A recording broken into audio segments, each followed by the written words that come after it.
सुरेंद्र सिंह राजपूत जी, पहले बधाई से शुरू करता हूं। एक बार बधाई दे चुका हूं, एक बार और ले लीजिए। मैं बधाई देने में कंजूसी बिल्कुल नहीं करता हूं, लेकिन सुरेंद्र जी मैं समझना चाहूंगा 2024 का रास्ता कैसे निकलेगा, समझाइए मुझे।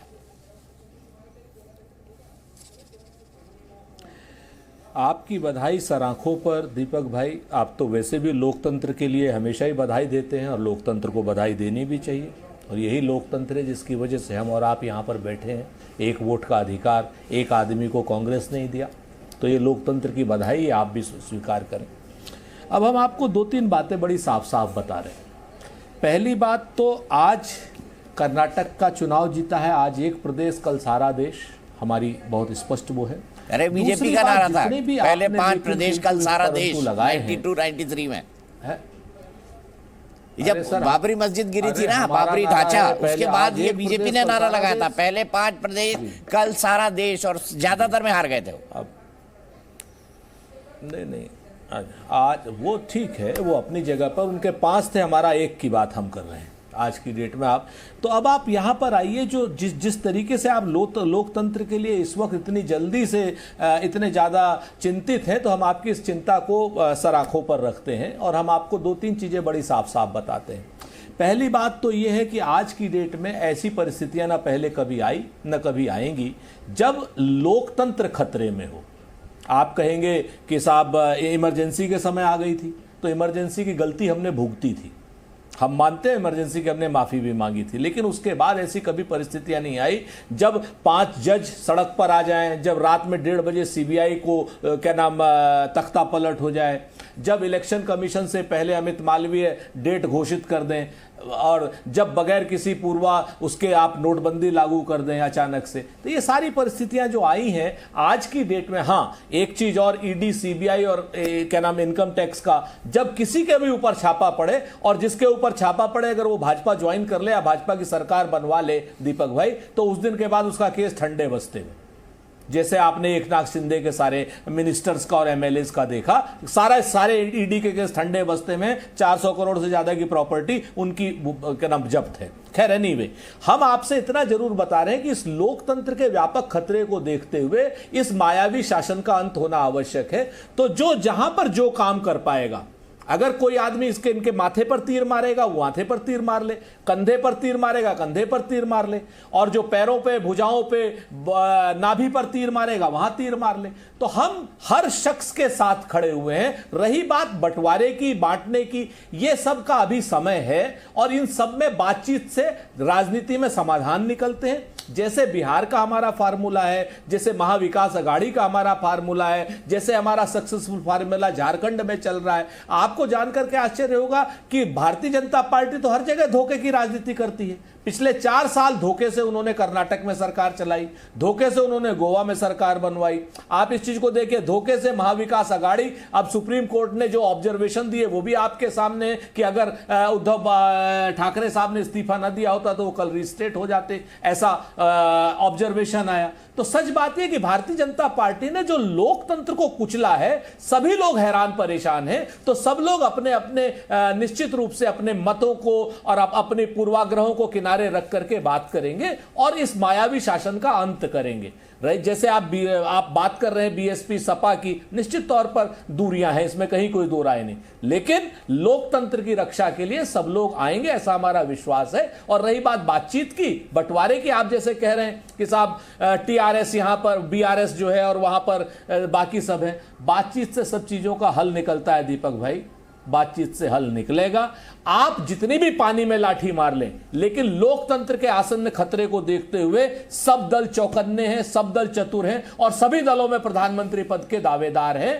कांग्रेस के दावेदार श्री राहुल गांधी जी, मल्लिकार्जुन खड़गे साहब हैं, जेडीयू के दावेदार श्री नीतीश कुमार जी हैं, डीएमके के स्टालिन साहब हैं, समाजवादी पार्टी के अखिलेश यादव हैं। ऐसे सब अपनी अपनी पार्टियों के नेता प्रधानमंत्री पद के योग्य उम्मीदवार हैं। लेकिन भारतीय जनता पार्टी में सिर्फ एक उम्मीदवार है जो लगातार या तो झूठ बोलते हैं और या फिर रोते रहते हैं कि गाली मैंने गिन के खाई, गाली मैंने तौल के खाई, मित्रों मेरे माँ को ये कहा, मेरे को ऐसा कहा, मेरी जाति बताई, मेरा फलाना किया, मेरा ढिमका। ऐसा रोता हुआ प्रधानमंत्री अब मुझे नहीं लगता देश को चाहिए। ठीक है, मैं सीधे यहां से चलता हूं गुरुराज हुल्लर जी के पास। गुरुराज हुल्लर जी, आप क्या कहेंगे? आप लोकसभा में कर लेंगे अलायंस जेडीएस वाले कांग्रेस के साथ?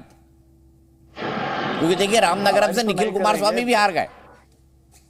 नहीं, बिल्कुल नहीं। अभी क्या हुआ है, ये अलायंस करना या नहीं करना हमारे नेता, मतलब हमारे वरिष्ठ नेता जो है वो डिसाइड करेंगे।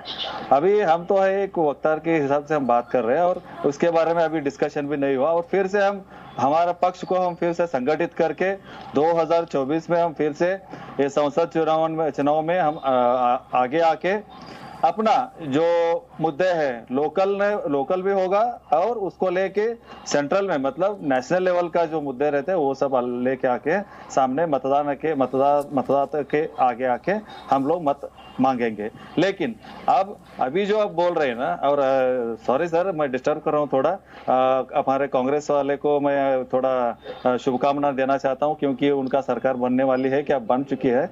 हाँ, अभी देखिए अलायंस के बारे में तो अभी डिस्कशन तो कहीं पे नहीं हुआ, लेकिन जब कुमार स्वामी ये कांग्रेस के साथ गवर्नमेंट किए थे तब सभी कांग्रेस, ममता जी और सभी पार्टियों के, आंध्रा से, तमिलनाडु से, केरल से सब लोग आके उस प्रमाण वचन स्वीकार कार्यक्रम में भाग लिए थे। तो वहां पे एक कहीं पे ऐसा लग रहा था कि ये सब लोग मिलके एक तृतीय रंग का तैयारी में जुटे हुए हैं।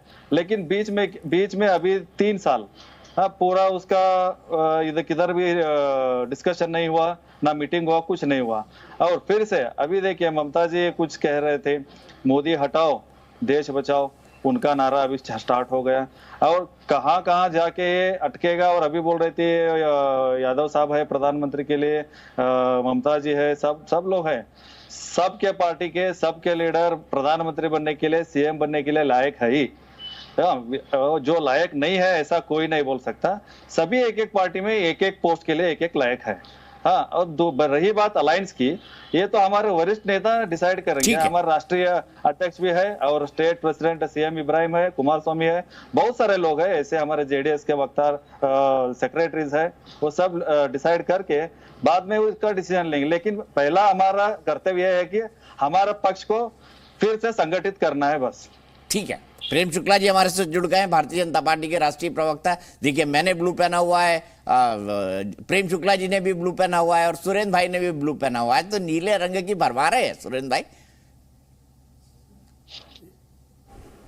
और सर आपका जो ब्लू है थोड़ा डिम हो गया है, हुल्लर साहब आपका ब्लू थोड़ा डिम हो गया है। ठीक है, मैं प्रेम शुक्ला जी के पास चलता हूं। प्रेम शुक्ला जी, आप जुड़े उससे पहले सुरेंद्र जी ने बड़ा एक लंबा तकरीर किया और उन्होंने ये कहा कि भाई प्रधानमंत्री जी ऐसे जो कंप्लेन करते हो, मुझे किलो के हिसाब से गाली पड़ी, 100 पड़ गई, 80 पड़ गई, 90 पड़ गई, बोले इस तरह का प्रधानमंत्री अब देश को चाहिए नहीं। कर्नाटक ने साफ कर दिया है। नहीं, वो तो पहले भी कहा प्रधानमंत्री जी को मांग रहे थे कि नरेंद्र मोदी जी प्रधानमंत्री बन जाए।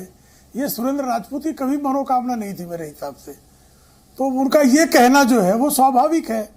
और देखिए कर्नाटक में वो जीते हैं तो जीत पर थोड़ी आतिशबाजी तो बनती है, थोड़ी अतिशयोक्ति तिरंजना भी बनती है, तो वो उनका जो है आज दिन है तो उनका अधिकार है। हम कर्नाटक में भारतीय जनता पार्टी के पक्ष में जनादेश नहीं आया है, उसको आदरणीय प्रधानमंत्री जी ने, हमारे राष्ट्रीय अध्यक्ष ने, आदरणीय अमित शाह जी ने, सारे भारतीय जनता पार्टी के कार्यकर्ताओं ने, आदरणीय बसवराज बोम्मे ने, सबने स्वीकारा है। निश्चित तौर पर हम अपना परिमार्जन करेंगे और आज उनको उत्सव मनाने का अवसर आया है, तो कभी कभार जिसके यहाँ उत्सव का अवसर आता है वो थोड़े ज्यादा पटाखे छोड़ता है, उसको छोड़ना भी चाहिए। मुझे पूरी अपेक्षा है कि 91 गालियां जो हैं अब इस जीत के बाद 100 में जल्दी तब्दील हो जाएंगी। थोड़ा गाली देने वालों का साहस बढ़ जाएगा और गालियों पर कितनी प्रसन्नता है राजपूत जी स्वयं जो है बयान कर रहे हैं। तो आप इसी तरह गालियां देते रहें ताकि जो है भारत की जनता जानती रहे कि गालियां देने का संस्कार जो है वो कभी कभार फल जाता है। ठीक है। जी न्यूज़।